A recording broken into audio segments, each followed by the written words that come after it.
خوای پەروەردگار لە سوورەتی ئەلمائیدە ئایەتی 42 لە ذەمی یەهودا ئەفەرمێ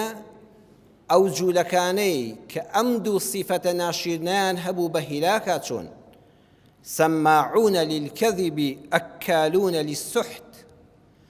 جا ئەمە لە قورئانەکەی ئێمەدا هاتووە واتە بۆ من و تۆی موسڵمانیشە ئاگادار بە ئەم دوو سیفەتە تیا ڕەنگ نەداتەوە هەر پەیجەکەت بینی هەر کەناڵێکت بینی دژی خوا و پێغەمبەر دەدووە صلی الله علیه وسلم بە ناوی دینیشەوە لێی دەدا کوڕە خۆتی لێ بپارێزە ئەوە سەماعون للكذب وا لێدێ هۆگری ئەو درۆیانە دەبی گوێی خۆت باخنە لەم هەموو بەتاڵی بڵاو دەکرێتەوە ئاخر بۆ خێرمان کەمە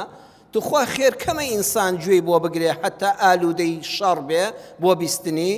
بۆ پەیجی قسەی خێر کەمە ئینسان ئالوودەی شەڕ بێ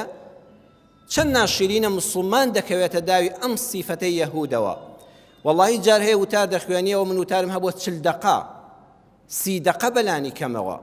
کەسێک دێ 30 چرکەی لێ دەردێنێ 30 چرکە ئەها مامۆستاوا دەڵێ ئەوە قسەی خۆیەتی ئێتۆ ئەو 30 چرکەیەت سەقەت کردووە ئەی دقەکانی پێشووی ئەی ئەوانەی دواوەی ئەی مبتەدا و خەبەرەکەی هاتووی بۆ لێدانی کەسێک 30 چرکە لە 30 دقە دەردێنی کەسەکە بە حیساب موسڵمانیشە لەوە نێژدیش بکە بۆیە خوا ئاگادارمان دەکاتەوە یەکەم سیفەت کە خۆتی لێ پارێزی سەماعون للكذب سیغە مبالغەی سامعە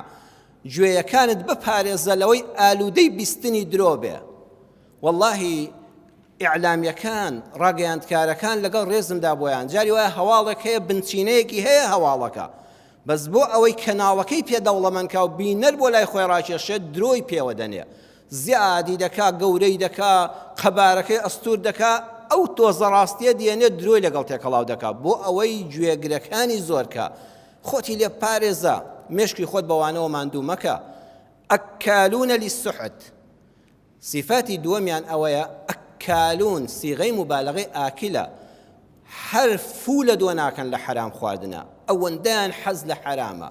هەر شتێ حرام بێ خوانی لێ ناپارێزن وردی ئەم قورئانە ئایەتی 42 سوورەتی ئەلمائیدە بەڕێزان بۆ خوانەی فەرموو ئەکالون للحرام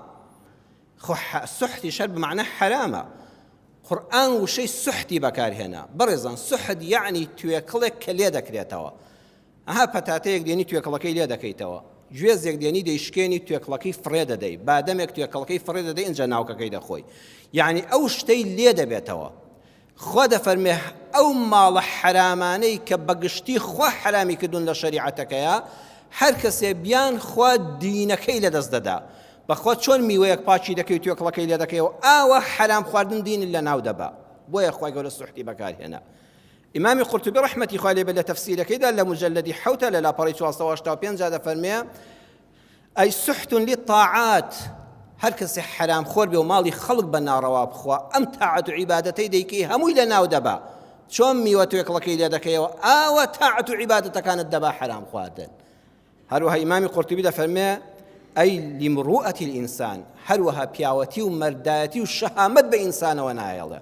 واللهی هەر کەسێک تووشی حرام خواردن بوو مەردایەتی لەدەست دەدا لە قاموسی گەورەی لیسان العەرەبا دەفەرمێ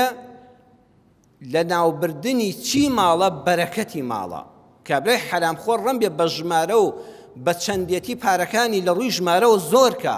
بەڵام واللهی بەرەکەت لەو ماڵەدا نییە نەدڵی خۆشە نە ماڵ و منداڵی بۆ ئیسلاح دەبێ نە لەشی ساغ دەبێ نە حرمەتی دەبێ نەدەزانێت چی هەیە نەدڵی خۆشە بۆ خواردنانەی کە دەیخوا بەرەکەت لەو ماڵەدا ناهێڵە حرام بەڕێزان